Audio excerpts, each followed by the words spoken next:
இலங்கையைச் சேர்ந்த 19 முக்கிய புள்ளிகளை படுகொலை செய்ய இருக்கிறதாக ரகசிய அறிக்கை ஒன்று இலங்கை போலீஸ் மாதிபரிடம் தாக்கல் செய்யப்பட்டிருக்கிறது. இதற்கு பின்னணியில் இருக்கக்கூடிய 11 பேருடைய பெயர் பட்டியல்கள் வெளியிடப்பட்டிருக்குது. அது மட்டுமல்லாம ஜனாதிபதி அனுரகுமாரவின் உத்தரவின் பேரில் 2025ஆம் ஆண்டு ஜனவரி மாதத்தில் இருந்து ஒட்டுமொத்த இலங்கை சார்ந்தும் குற்றப்புலனாய்வு திணைக்களத்தால் ஒரு புதிய நடவடிக்கை மேற்கொள்ளப்பட போகுது. இதற்கு பின்னணியில் பல முக்கிய புள்ளிகள் எல்லாம் சிக்குவார்கள் என்று சொல்லி எதிர்பார்க்கப்படுது. அதே போல மிகப்பெரிய பேசுபொருளாக இருக்கக்கூடிய ஜனாதிபதியினுடைய நிறைவேற்று அதிகாரம் நீக்கப்படுமா இல்லையா என்பது சார்ந்து புதிய அரசாங்கத்தினுடைய வெளிவிவகார அமைச்சர் விஜித் ஹேரத் அவர்கள் மிக முக்கியமான பதில் ஒன்றை வெளியிட்டிருக்கார். இவை என்ன என்ற பற்றி தான் இந்த காணொலியில் விளக்கமா பார்க்க போறோம். அதுக்கு முதல் இப்பதான் நீங்க சேனலுக்கு புதுசா வந்திருக்கீங்கன்னு சொன்னா சேனலை சப்ஸ்கிரைப் செஞ்சு நினைச்சு கொள்ளுங்க. அப்பதான் இது தொடர்பில் நாங்கள் போடக்கூடிய சகல காணொலிகளையும் நீங்க பார்க்கக்கூடியது போல இருக்கும். என்ன விடயம் என்று சொன்னா இந்த பொருளாதார நெருக்கடிகளுக்கு அப்பால இப்ப இலங்கை அச்சுறுத்தக்கூடிய ஒரு மிகப்பெரிய விடயம் தான் இந்த துப்பாக்கி சூட்டு சம்பவங்கள்.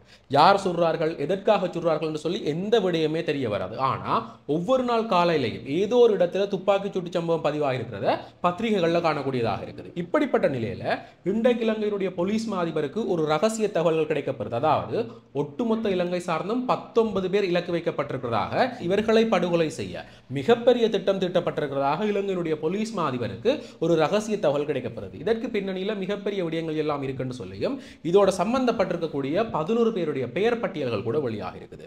என்ன விடயம் என்று சொன்னா இலங்கையில் இருக்கக்கூடிய பாதாள உலகக்குழு என்று சொல்லி அறியப்படுகிற வன்முறை கும்பலினுடைய ஒரு சதி நடவடிக்கை தான் இது என்று சொல்லியும் உள்நாட்டிலையும் வெளிநாட்டிலையும் இருக்கக்கூடிய இதனுடைய உறுப்பினர்கள் தான் இதற்கு பக்கபலமாக இருக்கிறார்கள் என்று சொல்லி குறிப்பிடப்பட்டிருக்குது. மேலும் அதிர்ச்சி தர மாதிரி இந்த சதிச்செயல் சார்ந்தும் இந்த பாதாள உலகக்குழு சார்ந்தும் தகவல் வழங்கிய நிறுவனத்தினுடைய ஒரு தலைவர் ஒருவரை பழி வாங்குற முயற்சியில அவருடைய சகோதரர் மேல படுகொலை முயற்சியும் இடம்பெற்றிருக்கிறதாக இது ஒரு மிகப்பெரிய விடயம். இதற்கு பின்னணியில பல பேர் இயங்குகிறார்கள் என்று சொல்லி ஒரு அவசர எச்சரிக்கை போலீஸ் அதிபருக்கு விடுக்கப்பட்டிருக்குது. இதற்கு பின்னணியில் இருக்கக்கூடிய அதாவது இலங்கையில இருந்து இதை செயற்படுத்துற என்று சொல்லி நம்பப்படுகிற ஒரு 11 பேருடைய பெயர் பட்டியல்களை போலீஸ் திணைக்களம் வெளியில விட்டிருக்குது. அது யார் என்று சொன்னா கஞ்சிப்பான இம்ரான், குடுவால், அகங்கலே லொகுப்பட்டி, அகங்கலே பொடிப்பட்டி, கொஸ்கொட அஜி, கரந்தனிய சுல்தா, மட்டக்குளிய ரொசான், ரத்கம விதுர, பிரான்சின் ஆனந்தே, படாவெட்டி அசங்க, கனமுள்ள சஞ்சீவ் என்று சொல்கிற 11 பேருடைய பெயர் பட்டியல்கள் வெளியிடப்பட்டிருக்குது. இவர்களுக்கு ஏற்பட்டிருக்கக்கூடிய அதிகார பிரச்சனை, கருத்து மோதல்கள், போதைப் பொருள் கடத்தல்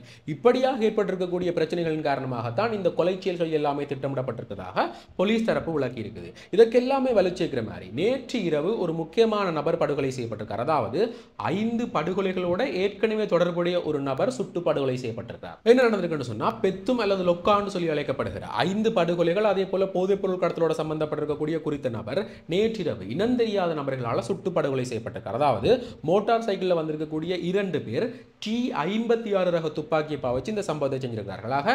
இதற்கு பின்னணியில் என்ன நடந்திருக்குன்னு சொல்லி இப்ப போலீஸ் தரப்பு விசாரிச்சு கொண்டு வந்தாலும் இவர்கள் வெளியாக இருக்கக்கூடிய இந்த ரகசிய அறிக்கையும் நடைபெறுகிற சம்பவங்கள் எல்லாமே ஒன்றோடு ஒத்து போயிருக்க அந்த இலக்கு வைக்கப்பட்டிருக்கக்கூடிய 19 பேரும் யார், அவர்களுக்கு என்ன நடக்க போகுது, எப்படி இதை தடுத்து நிறுத்துறன்னு சொல்லி மிகப்பெரிய வாதவிவாதங்கள் இடம்பெற்றுக் கொண்டு இப்படி இருக்கதான் இன்றைக்கு வெளியாக இருக்கக்கூடிய மிக முக்கியமான அறிவித்தல் இந்த குற்றப்புலனாய்வு திணைக்களம் சார்ந்தது. அதாவது இப்ப குற்றப்புலனாய்வு திணைக்களம் எங்க இருக்குதுன்னு சொன்னா கொழும்புல இருக்குது. அங்க இருந்துதான் விசாரணைகள் முன்னெடுக்கப்படுது. ஆனா 2025ஆம் ஆண்டு ஜனவரி மாதத்துல இருந்து 9 மாகாணத்திலையும் 9 விசேட குற்றப்புலனாய்வு திணைக்களங்கள் ஆரம்பிக்கப்படும் என்று சொல்லி பொது பாதுகாப்பு அமைச்சர் ஆனந்த விஜயபால மிக முக்கியமான கருத்தை வெளியிட்டிருக்கார். உண்மையிலேயே இது இப்ப மிகப்பெரிய பேசுபொருளா மாறி இருக்குது. ஏற்கனவே இந்த குற்றப்புலனாய்வு திணைக்களத்தின் நடவடிக்கைகள் சார்ந்து பல விடயங்கள் பேசுபொருள்களாக மாறி இருக்குது. அப்படி இருக்க 9 மாகாணங்களிலையும் 9 குற்றப்புலனாய்வு திணைக்களங்கள் உருவாகிறது எப்படியான விளைவுகளை ஏற்படுத்த போகுது என்று சொல்லி மிகப்பெரிய விடயங்கள் எல்லாம் பேசுபொருளாக இருக்குது. இது சார்ந்து போலீஸ் தரப்பு என்ன சொல்லுது என்று சொன்னா சிறிய விசாரணைகள்ல இருந்து பாரதூரியமான விசாரணைகளை விசாரிக்கக்கூடிய நிலையங்களாகத்தான்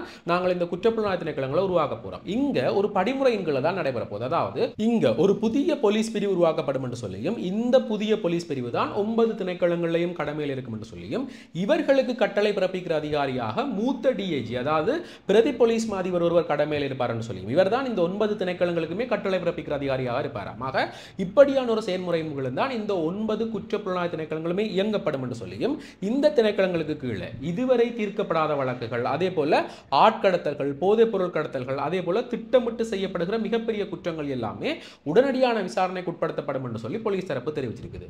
அது மட்டுமல்லாமல் நாங்கள் எப்படி சாதாரண போலீஸ் திணைக்களங்களுக்கு போய் முறையிடுறோமோ அதே போல இந்த விசேட குற்றப்புலனாய்வு திணைக்களத்திலையும் அவர்கள் தங்களுக்கென்று சொல்லி வழங்கப்படுகிற அந்த தொலைபேசி அழைப்புகள் மூலம் உங்களுடைய பிரச்சனைகளை நீங்கள் முறையிடுறதுக்கு ஒரு தொலைபேசி இலக்கம் அறிமுகப்படுத்தப்படும் என்று சொல்லி சொல்லப்பட்டிருக்கிறதாக ஒரு மிகப்பெரிய மாற்றம் நடைபெற போகுது. அதுவும் கூடிய விரைவாக நடைபெறப் போகுது. ஜனவரி மாதம் 2025ஆம் ஆண்டு இந்த விடயங்கள் எல்லாமே நடைபெறப் போகுதாக.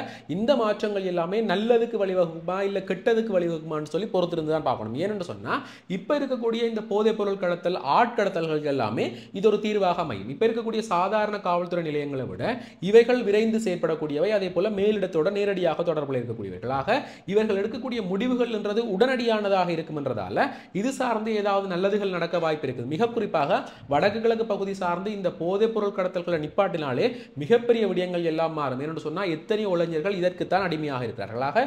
இது சார்ந்து என்ன நடக்க போகுதுன்றதை பொறுத்திருந்து தான் பார்க்கணும். அப்படி இருக்கேதான் ஜனாதிபதியினுடைய இந்த நிறைவேற்று அதிகார உரிமை சார்ந்து புதிய அரசாங்கத்துடைய வெளிவிகார அமைச்சர் விஜித் ஹெரத் மிக முக்கியமான விடயத்தை வெளியிட்டிருக்கார். என்ன சொல்றாருன்னு சொன்னா, நாங்கள் புதிதாக உருவாக்க போகிற இந்த அரசியலமைப்புல ஜனாதிபதிக்கு வழங்கப்பட்டிருக்கக்கூடிய நிறைவேற்று அதிகாரத்தை ரத்து செய்யறதுக்கான சகல நடவடிக்கையுமே முன்னெடுப்போம் என்று சொல்லி விஜித் ஹெரத் சொல்லியிருக்கார். உண்மையிலேயே வரவேற்க வேண்டிய விடயம். ஏன்னு சொன்னா முதல் ஒரு அரசாங்கம் இருந்தது, அந்த அரசாங்கத்துக்கு வழங்கப்பட்டிருக்கக்கூடிய அந்த பெரும்பான்மை காரணமாக அவர்கள் இந்த நிறைவேற்று அதிகாரத்தை கொண்டு வந்தவர்கள். அதற்கு பிறகு இப்ப இந்த அரசாங்கம் வந்திருக்குது, இந்த அரசாங்கத்துக்கும் அதே பெரும்பான்மைகள் இருக்குதாக.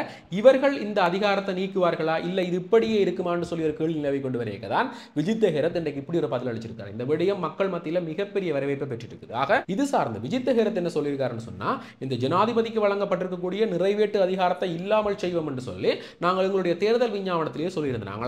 நாங்கள் மக்களுக்கு கொடுத்திருக்கக்கூடிய வாக்குறுதிகள் எல்லாமே ஒன்றன் பின் ஒன்றாக நிறைவேற்ற வேண்டிய கடப்பாடுகளுக்கு இருக்குது. அதனுடைய அடிப்படையில் புதிய அரசியலமைப்பு உருவாக்கப்படும் போது இந்த நிறைவேற்று அதிகாரம் இல்லாமல் செய்யறதுக்கான சகல நடவடிக்கையுமே எங்களுடைய அரசாங்கம் முன்னெடுக்கும் என்று சொல்லி அவர் ஒரு வாக்குறுதி அளிச்சிருக்காராக. இந்த விடயங்கள் சார்ந்து மிக குறிப்பாக இந்த 9 குற்றப்புலனாய்வு திணைக்களங்களுடைய உருவாக்கம் சார்ந்து நீங்கள் என்ன நினைக்கிறீங்கன்றதை மறக்காம கமெண்ட் பண்ணுங்க. இதே போல மேலும் ஒரு முக்கியமான பிரயோசனமான தகவலோட இன்னும் ஒரு காணொளியில் சந்திக்கிறேன். நன்றி.